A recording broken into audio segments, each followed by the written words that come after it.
Across cultures and religions, some stories echo so powerfully that they become part of our shared human heritage. The story of a great flood and a single ark is one such tale, told in both Christianity and Islam, each with its own lessons.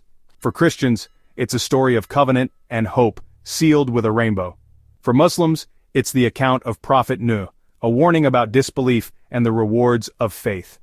Despite differences, the core message is universal: faith, justice, and the chance for a new beginning.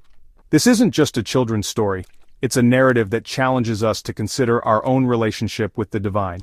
As we explore both traditions, we'll see where their paths meet and where they diverge.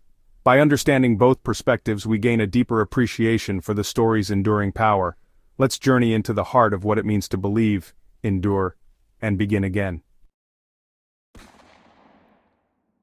In the book of Genesis, the world is overwhelmed by wickedness and violence, with humanity having strayed far from the path of goodness and justice.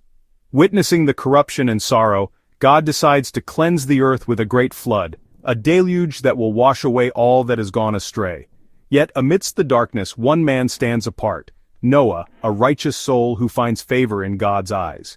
God entrusts Noah with a monumental task: to build an enormous ark, a vessel of salvation for his family and for every kind of living creature. The ark's dimensions are given in exact detail, its construction a testament to Noah's unwavering faith and obedience, even when the world around him doubts and mocks.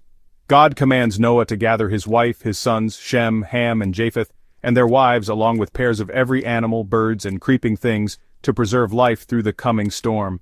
After years of patient labor and preparation, the ark is finally complete. The skies open, and the flood begins, 40 days and 40 nights of relentless pounding rain. As the waters rise higher and higher, the floodwaters engulf the earth, covering even the tallest mountains, and all life outside the ark perishes. Only those within the ark are spared, floating on the endless sea. At last, after months adrift, the waters recede. The ark comes to rest upon the mountains of Ararat, surrounded by a world washed clean and silent. Grateful for deliverance, Noah builds an altar and offers a sacrifice to God. In response, God makes a covenant with Noah and all living things. Never again will he destroy the earth with a flood. As a sign of this everlasting promise, God sets a radiant rainbow in the clouds, a symbol of hope, mercy, and the enduring connection between heaven and earth. The story of Noah is not just about survival, but about the renewal of creation, the restoration of life, and the enduring bond between God and humanity after devastation. The ark stands as a powerful symbol of faith, trust, and perseverance in the face of overwhelming odds and uncertainty. Noah's journey reminds us that even in times of judgment and loss, there is always the possibility of mercy, forgiveness, and new beginnings. The rainbow endures as a sign of God's everlasting promise, a reminder that hope can shine through even the darkest storms. This covenant shapes the Christian understanding of hope after catastrophe, inspiring faith that renewal and peace can follow even the greatest trials.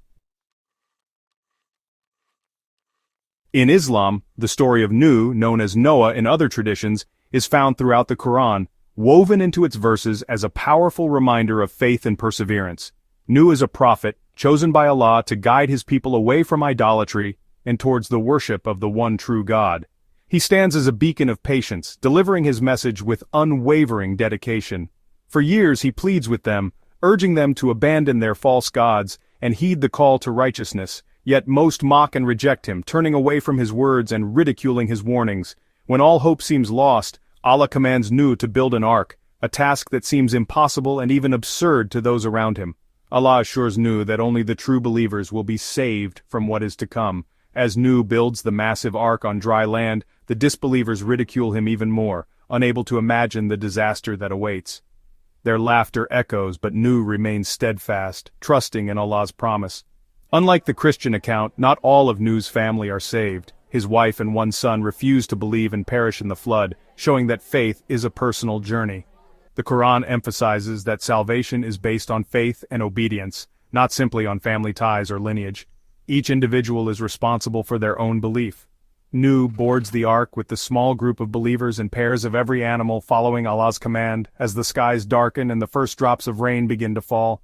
The flood is cataclysmic, with waves rising like mountains, swallowing everything in their path. Only those on the ark survive this overwhelming deluge, protected by their faith. When the waters finally subside, the ark comes to rest on Mount Judy, marking the end of a long and harrowing trial. The story of Nuh in the Qur'an is a timeless lesson in faith, obedience, and the consequences of rejecting divine guidance, a reminder that true salvation lies in trust and submission to God. Who was saved on the ark? The answer reveals key differences between the two traditions. In Christianity, Noah's immediate family, his wife, sons, and their wives, are the sole human survivors, chosen for their connection to Noah's righteousness. The focus is on the family unit, establishing a new lineage for humanity. In Islam, the ark carries Nuh, the believing members of his family, and a small group of faithful followers from his community. The Qur'an makes clear faith, not blood, determines salvation. Nuh's wife and one son are left behind, underscoring that kinship alone is not enough. The Christian narrative centers on collective family salvation. The Islamic account highlights individual faith and accountability. Both stories use the ark's passenger list to teach profound lessons about who is truly saved. The difference shapes each tradition's view of community, faith, and redemption. The flood scale and the ark's resting place differ in each tradition. In Christianity, the flood is global. 40 days of rain, waters covering every mountain, and the ark coming to rest on the mountains of Ararat in modern-day Turkey. This total destruction emphasizes God's judgment and the miracle of survival. In Islam, the flood is equally devastating, but some scholars debate whether it was global or regional, focused on Nuh's people. The Quran describes waves like mountains and a flood that wipes out the disbelievers. The ark settles on Mount Judy, a specific peak in southeastern Turkey. These details anchor the story in different landscapes and highlight each tradition's unique focus. Both versions end with a new beginning on a mountaintop, a symbol of hope after devastation.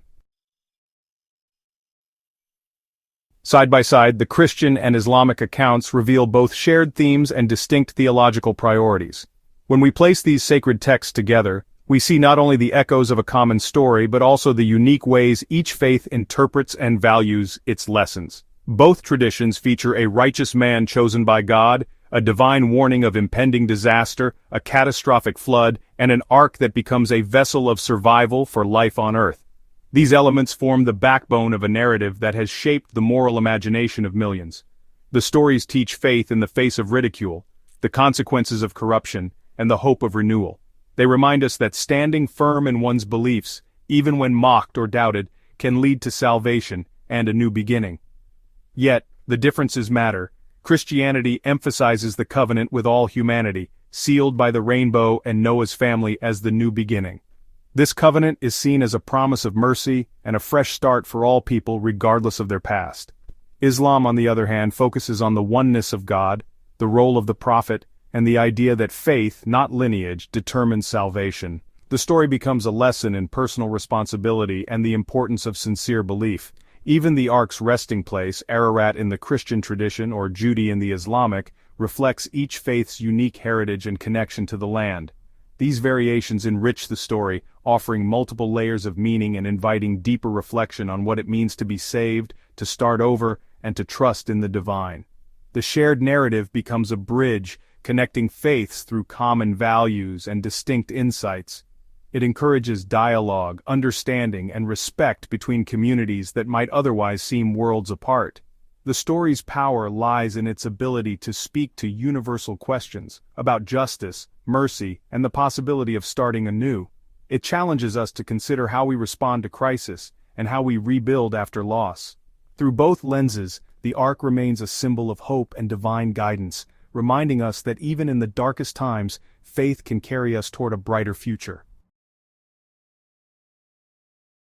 What endures from these ancient stories is their spiritual core. Both remind us that faith sometimes means building an ark when the world doubts us. Obedience and trust in a higher purpose are central, even when surrounded by skepticism. The flood is a metaphor for the consequences of losing our moral compass, but also for the mercy that follows. The ark is hope, a vessel that carries us through life's storms. Whether it's the rainbow or Mount Judy, both stories end with renewal and a second chance. The tale invites us to reflect on our own arks, the values and faith that sustain us. It's a story about the power of belief to change the world, and a promise that after every storm, there is the hope of a new beginning.